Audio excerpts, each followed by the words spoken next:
Yo, what is good, y'all? It's your boy Grateful back here today with another video, and in today's video we're going to be doing something a little bit different, and I'm going to be giving you guys 5 players who I think will be traded by the deadline. Now, notice I said think. Don't come back to this video in like 3 months and be like, oh, this player didn't get traded. This is super early in the season, so yeah, let's just get straight into it. But real quick right before, sorry for the little lack of videos. I just needed a little break, but yeah, back to the schedule, back to everything. Let's just get straight into it. So the first player who I think should be traded, and I am a Chicago Bulls fan, so I do watch this guy a lot, is Nikola Vucevic. He should have been moved last season if we're being for real, but I don't think they got really any offers that were anywhere near attractive. He's averaging about 19 points a game, 12 rebounds, 4 assists, and what you're going to get with Nikola Vucevic is you're going to get a great floor spacing big who's going to rebound the ball a lot. He's going to play decent defense, like decent. He is a little bit slower, and I think he has 1 or 2 years left on his deal. His deal is about 20 mil per year, and 3-4 years ago, we'd be like, oh, 20 mil is a lot, but in my opinion, I think 20 mil is just a regular base NBA contract, and like nowadays. I know it sounds crazy that 20 mil is like that, but when you got players like, I think even Keegan Murray got like 30-40 mil a year, it's kind of like, yeah, Nikola Vucevic is actually pretty good value. He's in his mid-30s at this point. You know, you're going to have him for a couple years. But here are the teams I think would be the best fits for him. I think the most obvious fit in this whole video is the Warriors. The Warriors should have traded for Vucevic 2-3 years ago at this point. He would fit perfectly on that team. Just a guy who can grab a lot of rebounds, like I said, and space the floor. He can set good screens for Curry. You know, he could really kind of do everything that the Warriors are looking for. And I'm pretty sure that the Warriors did try and make a move for him, but they literally offered like nothing. So the Bulls obviously aren't going to accept like a second round pick for Nikola Vucevic. Let's be for real. But yeah, they've been looking for a floor spacing big for a while at this point. I mean, their centers are kind of mid right now, if I'm being for real. Like Draymond is who I look at as the main center, and that's kind of mid. He's not going to give you that much offense, right? Obviously, the cost is like, it's all right for the Warriors. The Warriors were in the salary or the luxury cap for a while, but I think they've worked themselves out of it not signing Klay Thompson back. Obviously, you know, he's going to be worth around $20 million, and Vucevic is more of an offensive rebounding big than an elite rim protector, but he could fit really well with Draymond Green because Draymond Green is obviously a great defensive player, and Nikola Vucevic could kind of work off his defensive woes, and it won't be noticed as much around a guy like Draymond Green, obviously a defensive player of the year type player. So yeah, that's why I think the first team should be. And the other team who I think should be looking for a Vucevic move is the Memphis Grizzlies. I think the Memphis Grizzlies are in a similar spot to the Warriors, right? To where I feel like Vucevic would fit like a glove around Ja Morant. Obviously, Ja Morant and Stephen Curry are very different point guards. Obviously, like Curry, greatest shooter of all time. Ja Morant, more of a D-Rose type player, right? But he'd work perfect. I think they work perfect together. Now, the problem is that we don't know Ja Morant's future. We have no idea if he's going to be on the Grizzlies by the end of the season. There's been a lot of off-the-court stuff that's been going on. We have no idea. He's not going to be in this video. I'm not going to talk about Ja Morant trade ideas just yet, but I don't really know how I feel about the Memphis Grizzlies. I think that it would be a great fit, but I don't really know if they would want to trade for him. But they did just get a shit ton of picks back for Desmond Bane. That is the thing. They just got a lot of picks back, and they could probably give up one of those picks and get Vucevic, because the thing about Vucevic is he's not going to cost too much. He's going to cost like a little bit. Obviously, the Bulls are going to want a first round pick for him, at least one.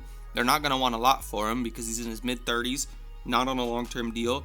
And I think he brings experience to this Grizzlies team. He's going to be a vet.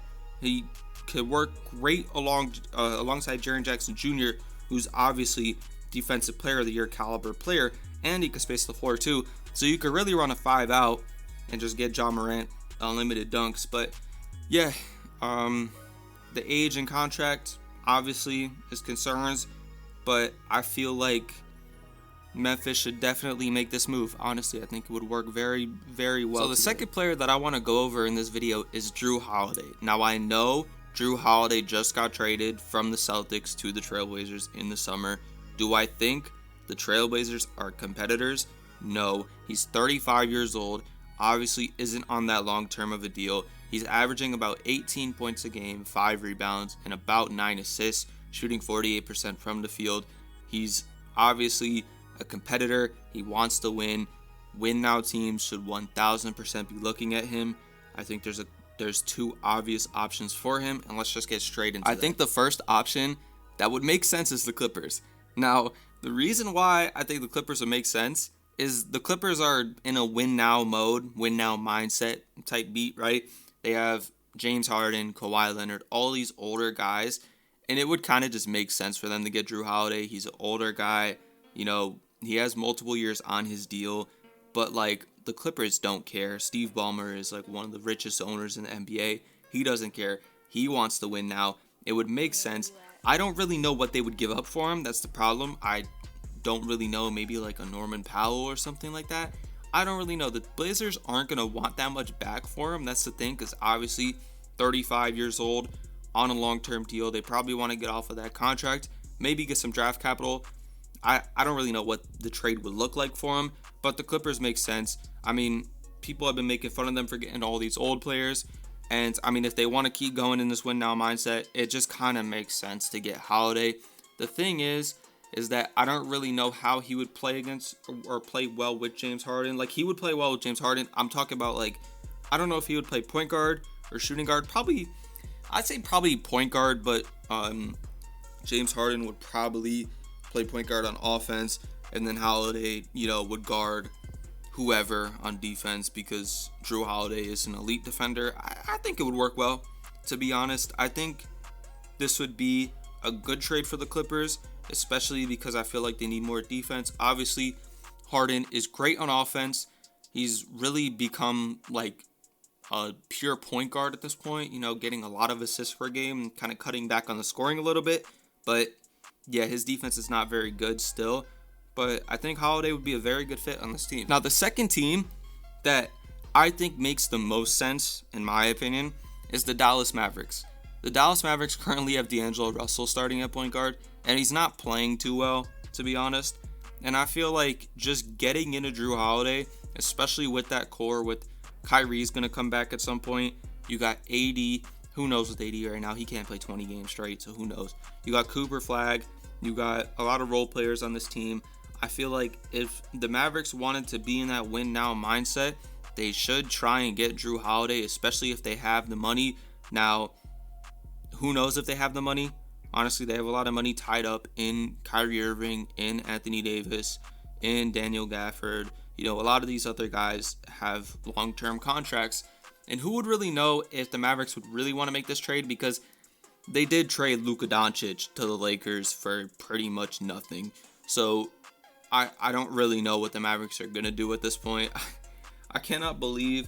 I think that most of the NBA world is kind of in that same opinion that I am in, is like, I cannot believe these guys traded Luka Doncic and got absolutely nothing, and then got rewarded with the first pick. Even though Cooper Flag has not looked very good so far, it's just like the fact that they traded one of the best NBA players that we have seen in a while. Like, I know you got Jokic and all these other guys winning MVPs, but Luka is a hooper, man. Like, he is so good, and the fact that he got traded for nothing is wild to me. Easily top 5 worst trade of all time. It's gonna come back to bite them, I think. Hopefully, I actually hope they do get bitten in the ass for this. But yeah, I think Mavericks could work, and we'll see. We'll see about the Mavericks. I don't even know what the fuck they're gonna do. So the third and last player I want to talk about with this video, and by the way, if you guys want longer videos like this in the future, let me know. I just don't want to yap for like 30 minutes and just make it get really boring and all that type of stuff. But yeah, if you guys enjoy me yapping, then let me know. But the third player is Lauri Markkanen. I think Lauri Markkanen is nailed on to get traded because the Jazz are terrible, and Lauri Markkanen is hooping right now. He's averaging 33 points a game, near 7 rebounds, 2 assists, shooting almost 50% from the field. The guy got a 50-point game versus the Suns, And the Jazz are awful. The Jazz just lost to the to the Hornets. They're 2-4. Lauri Markkanen had 29 points, 7 rebounds, 3 assists. Keontae George had 25, 7, and 2. And there's 3 players that got over 10 points in that game. So that just kind of shows you how bad the Jazz are. The Ace Bailey has not been very good so far. I don't think he wants to be there. I think we all knew that. But yeah, the Jazz are not going to be very good this year. Danny Ainge loves his draft picks. Danny Ainge will trade anything for draft picks. I think that a team that would be perfect for this type of trade is the Detroit Pistons. I don't see anybody talking about how the Detroit Pistons should trade for Lauri Markkanen. It makes total sense. Detroit 100% needs a player like Lauri Markkanen, a winger that could score, that could kind of do a little bit of everything. Obviously, he's not the best defender, but he is like 6'10", so he's going to play a little bit of defense at the end, right? He'll be good. He'll be really good. He'll fit like a glove in Detroit. And Detroit have the cap to trade for him. They don't have many guys on huge deals. They can make it work by trading like Tobias Harris or somebody like that. Tobias Harris and some picks to get Lauri Markkanen.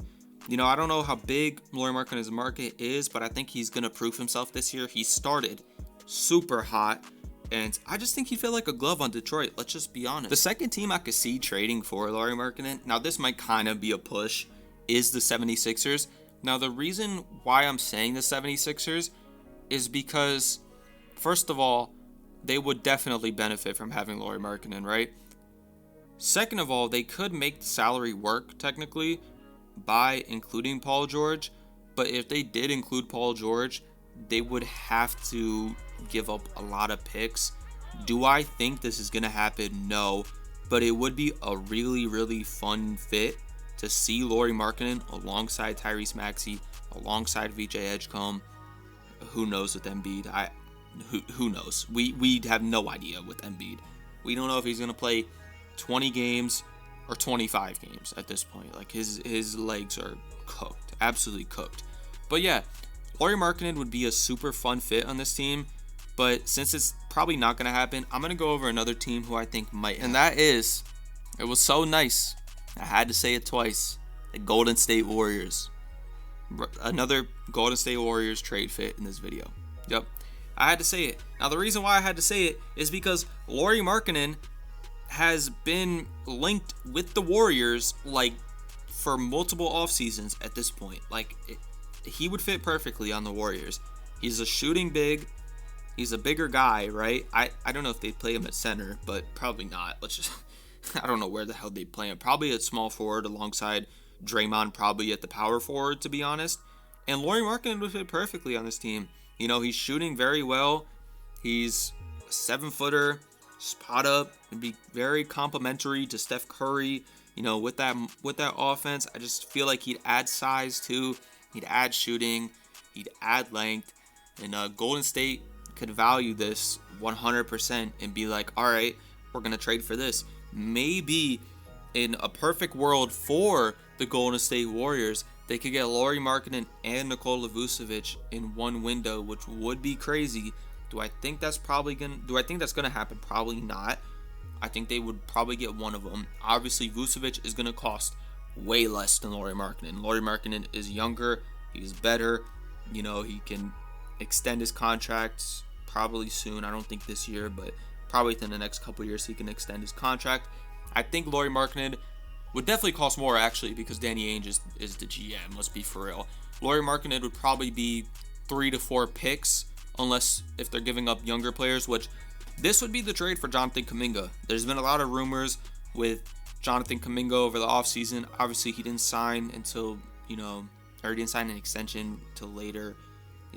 He doesn't feel valued by the Warriors, obviously, and I don't think the Warriors really value him too much. That would be probably the trade. Jonathan Kuminga, 2 picks for Lauri Markkanen. I think the Jazz would say yes to that, and I think they would immediately ship Kuminga off, because who the hell wants to be in Utah right now? Let's be for real. But yeah, that's who I think will be traded. 3 players. Like I said, I don't want to make this video too long, but if you guys enjoy the yapping, if you guys want me to make longer videos like this even more, let me know. We're going to continue with the shorter stories also. So basically, I want to do a mix of current NBA and past NBA. So maybe once a week I do a current NBA video, and then once or twice I do a short story type video. We'll see. Honestly, I don't really know what I'm going to do yet, but I'm just figuring it out as I go doing this. Obviously, I'm coming over from a different community and I took a long break. So yeah, I really appreciate all the support on these videos. Like, my videos have been doing way better than I expected. So thank you guys, and yeah, hopefully you guys are here before the blow up, because I know when these videos are gonna blow up. I know it. I know 100%. But yeah, if you guys like the video, let me know in the comments. I'm never gonna say like and subscribe. I'm not one of those guys, but let me know. Let me know criticisms. Let me know all that. Sorry if like my talking is a little bit off. I'm still getting used to making videos again and stuff like that, so my talking is gonna be off for a couple weeks. But yeah, it's been your boy Grateful, and I'm out. Peace.